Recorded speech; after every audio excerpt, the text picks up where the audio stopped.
DK넷 라디오 오늘의 핫이슈입니다. 최현준 보도국장 오늘 어떤 소식인가요? 조 바이든 대통령이 코로나 백신 추가 접종, 즉 부스터샷을 하는 모습을 공개를 하면서 국민들의 백신 접종을 장려했습니다. 코로나 바이러스 탓에 많은 나라들에서 사람들의 기대 수명이 크게 줄어든 것으로 나타났는데 이 소식 전해드립니다. 그리고 지난 대선에서 사기가 있었다는 주장에 따라 실시됐던 애리조나주 선거감사에서 다시 한번 바이든 대통령의 승리가 확인됐다는 소식도 이어서 전하겠습니다. 네, 첫 소식 보겠습니다. 조 바이든 대통령이 코로나 백신 부스터 샷을 맞았네요. 네, 27일 바이든 대통령이 코로나 백신 추가 접종을 하는 모습을 공개를 했습니다. 바이든 대통령은 카메라 앞에서 부스터샷을 맞으면서 부스터샷도 중요하지만 더 중요한 건 아직 더 많은 사람이 백신을 맞아야 하는 것이다고 강조하면서 국민들의 백신 접종을 독려했습니다. 네, 이 미국에서 부스터샷 접종 최종 승인이 난 게 바로 며칠 전 아닌가요? 맞습니다. 질병통제예방센터 CDC는 지난주에 65세 이상 고령층과 교사, 의료계 종사자 등 감염 노출 위험이 큰 사람들, 그리고 50에서 64세 사이 기저질환이 있는 사람들을 대상으로 코로나 부스터샷을 승인했습니다. 보건당국의 승인이 난 지 나흘 만에 바이든 대통령이 직접 추가 접종을 맞은 것입니다. 네, 이 바이든 대통령은 백신 대상 분류 가운데 고령자에 해당이 되겠네요. 그렇죠. 바이든 대통령이 78세이기 때문에 접종 대상에 포함이 되죠. 또 바이든 대통령이 앞서 파이자 백신을 2차 접종을 한 게 지난 1월이었으니까 약 8개월 만에 부스터샷을 맞은 것입니다. CDC는 2차 접종 후 최소 6개월이 지나면은 부스터샷을 맞도록 권고했습니다. 예, 이 바이든 대통령이 이렇게 방송으로 중계까지 하면서 부스터샷을 맞았는데 지금 미국인들의 백신 접종률 여전히 답보 상태죠? 네, 바이든 대통령은 백신을 맞은 후 미국 성인 가운데 최소한 한 차례 백신을 맞은 비율이 77%다라고 소개하면서 나라의 4분의 1이 백신 미접종 상태로 계속 갈 수는 없다라고 강조했습니다. 바이든 대통령은 소수의 백신 미접종자들이 다른 사람과 또 국가 전체에 큰 피해를 주고 있다면서 제발 옳은 일을 하라라고 호소했습니다. 네. 자, 그런가 하면 미국에서 백신을 의무화하는 곳이 늘어나고 있어요. 특히 뉴욕주에선 의료인의 백신 접종 의무화가 시작이 됐죠.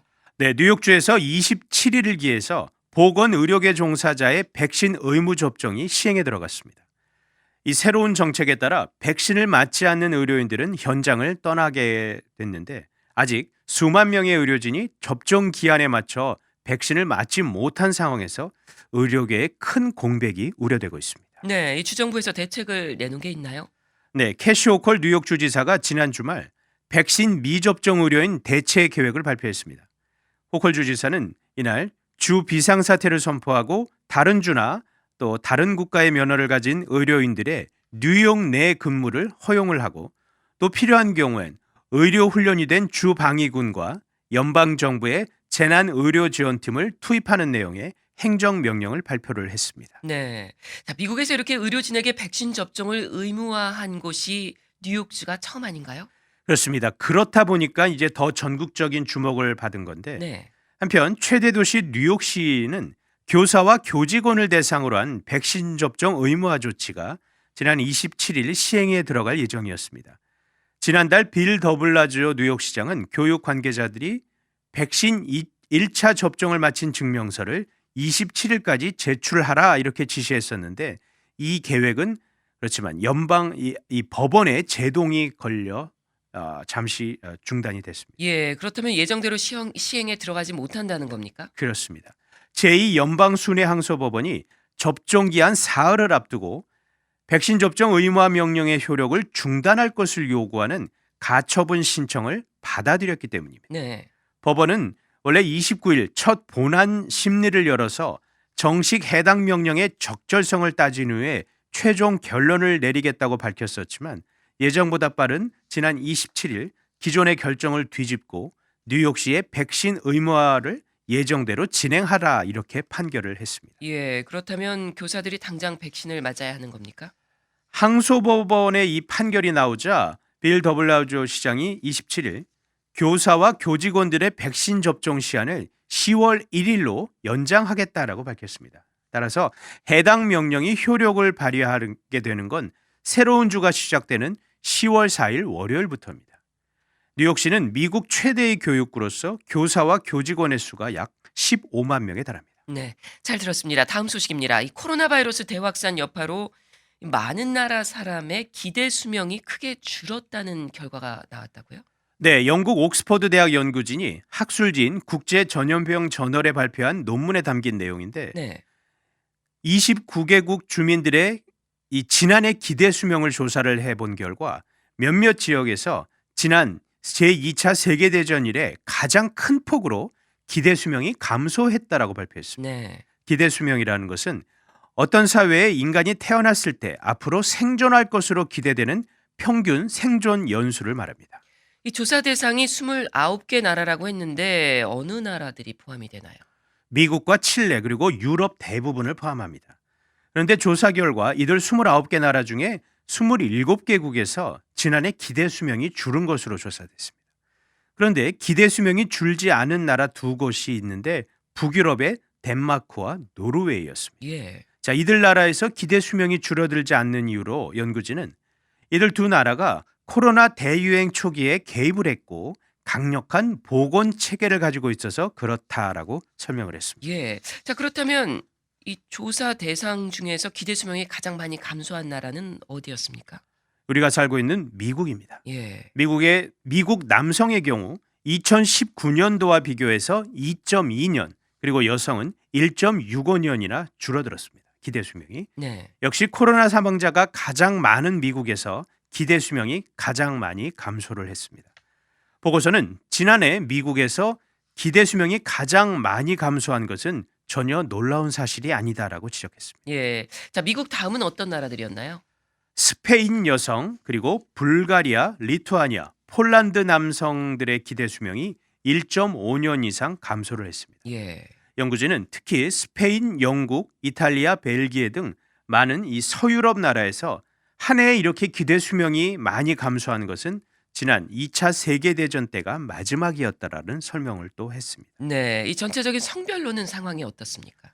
남성이 기대 수명이 더 줄었습니다.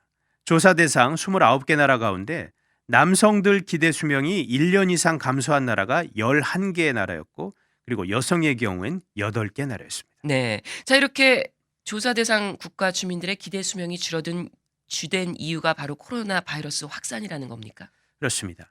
이런 기대 수명 감소는 코로나로 인한 사망자 증가와 연관시킬 수가 있다라고 연구진은 설명을 했습니다. 네.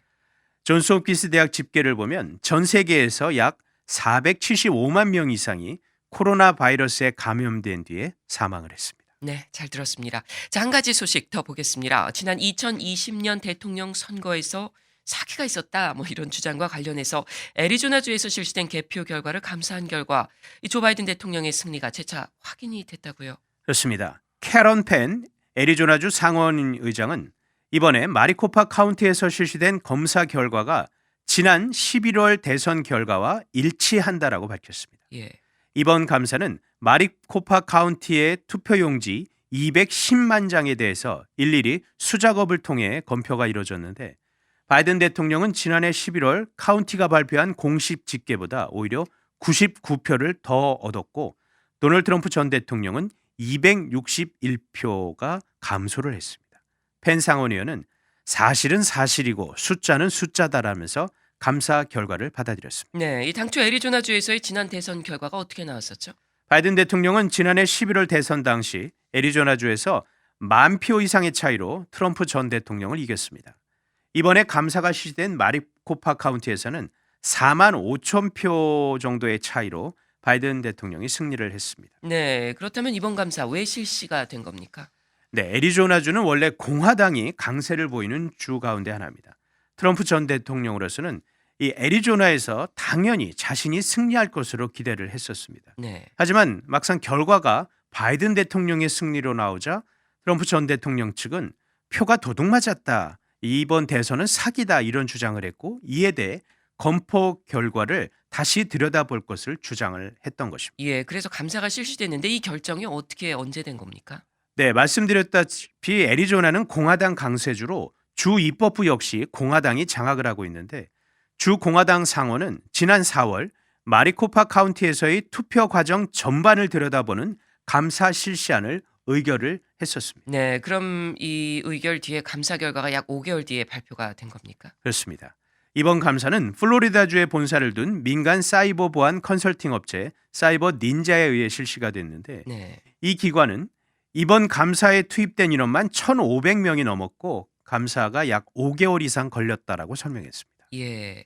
자, 트럼프 전 대통령 측에서는 이번 감사 결과에 대해서 어떤 견해를 밝혔나요?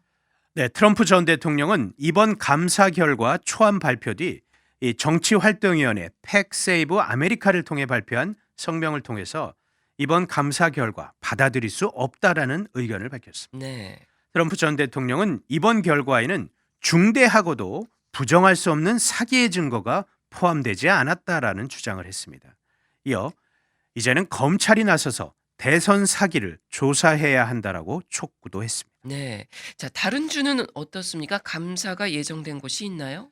있습니다. 텍사스주에서도 대선 사기 주장과 관련한 감사가 예정이 되어 있습니다. 네. 트럼프 전 대통령이 지난 9월 23일 그렉 에버 텍사스 주지사에게 공개 서한을 보내서 대선에 대한 재검표를 요구를 했었고 에버 주지사가 지난 26일 이를 옹호한다라는 또 발표도 했었습니다. 예. 그렇다면 어떤 카운티들이 이 감사 대상에 속하나요? 해리스, 달라스, 테런 그리고 콜린 카운티 등 이 네 곳의 카운티에서 전면적이고 포괄적인 포렌식 감사가 실시될 예정입니다. 네. 에버 주지사는 모든 정부 활동에 대해서 감사를 한다 이렇게 지적을 했는데 왜 유독 민주주의의 근간이 되는 선거에 대한 감사에 대해서는 우려의 목소리가 나오는지 자신은 모르겠다 이런 얘기도 했습니다. 또 선거에 대한 감사가 결코 세금 낭비라고 생각하진 않는다라고 하면서 이 개표 감사를 반드시 실시하겠다는 의지를 밝혔습니다. 예. 잘 들었습니다. 지금까지 오늘의 핫 이슈였습니다.